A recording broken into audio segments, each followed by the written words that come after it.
আজকের এই ভিডিওতে আছে বাংলাদেশের ছাত্র রাজনীতি আর জাতীয় রাজনীতির এক বড় চমক। জাহাঙ্গীরনগর বিশ্ববিদ্যালয়ের কেন্দ্রীয় ছাত্র সংসদের ভিপি, হ্যাঁ বলছি জাকসো ভিপি আব্দুর রশিদ জিতুর কথা। তিনি আনুষ্ঠানিকভাবে যোগ দিয়েছেন বাংলাদেশ জাতীয়তাবাদী দলে, বিএনপিতে। ভিডিওটি শেষ পর্যন্ত দেখুন, কারণ এখানে আছে কে, কখন, কেন যোগ দিলেন সব বিস্তারিত। আর ভিডিও ভালো লাগলে অবশ্যই লাইক, শেয়ার আর চ্যানেলটা সাবস্ক্রাইব করতে ভুলবেন না। শুক্রবার ৬ ফেব্রুয়ারি ছাত্রদলের সভাপতি ও সেক্রেটারির উপস্থিতিতে এবং বিএনপির সিনিয়র যুগ্ম মহাসচিব রুহুল কবির রিজভির সামনে আনুষ্ঠানিকভাবে বিএনপিতে যোগ দেন জাকসো ভিপি জিতু।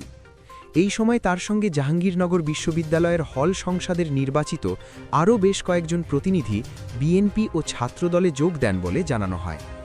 যোগদানের পর জিতু বলেন, একটি সুন্দর বাংলাদেশ বিনির্মাণে আজ থেকে আমি বাংলাদেশ জাতীয়তাবাদী দলের হয়ে কাজ করব ইনশাআল্লাহ।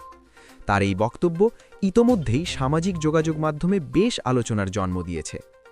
অন্যদিকে বিএনপির সিনিয়র যুগ্ম মহাসচিব রুহুল কবির রিজভি বলেন, জাকসো ভিপি জিতু সহ জাহাঙ্গীরনগর বিশ্ববিদ্যালয়ের অনেক নির্বাচিত প্রতিনিধি আজ বিএনপি ও ছাত্রদলে যোগ দিয়েছেন।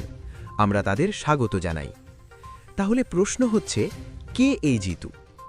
আব্দুর রশিদ জিতু জাহাঙ্গীরনগর বিশ্ববিদ্যালয়ের তুলনামূলক সাহিত্য ও সংস্কৃতি ইনস্টিটিউটের ৪৭তম ব্যাচের শিক্ষার্থী। তিনি ছিলেন বিশ্ববিদ্যালয়ের গণ অভ্যুত্থান রক্ষা আন্দোলনের আহ্বায়ক। সবচেয়ে গুরুত্বপূর্ণ বিষয় হল, জিতু জুলাই আন্দোলনে প্রথম থেকেই ছিলেন সোচ্চার। শুধু তাই নয়, গণ অভ্যুত্থানের পর শিক্ষার্থীদের ন্যায্য দাবি আদায়ের আন্দোলনেও তাকে দেখা গেছে প্রথম সারিতে। মূলত এই জুলাই আন্দোলনের সময় থেকেই জাবি ক্যাম্পাসে তার জনপ্রিয়তা দ্রুত ছড়িয়ে পড়ে। এখন প্রশ্ন, জাকসো ভিপির এই সিদ্ধান্ত কি ছাত্র রাজনীতিতে নতুন মোড় আনবে? এতে কি জাতীয় রাজনীতিতেও কোনো প্রভাব পড়বে? এই প্রশ্নগুলোর উত্তর সময়ই দেবে। তবে এটুকু নিশ্চিত, জিতুর বিএনপিতে যোগ দেওয়া ইতোমধ্যেই রাজনৈতিক অঙ্গনে বেশ আলোচনার জন্ম দিয়েছে। আপনারা এই সিদ্ধান্তকে কিভাবে দেখছেন?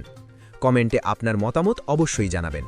ভিডিওটি ভালো লাগলে লাইক দিন, বন্ধুদের সঙ্গে শেয়ার করুন আর এমন আরও আপডেট খবর পেতে এখনই আমাদের চ্যানেলটি সাবস্ক্রাইব করুন।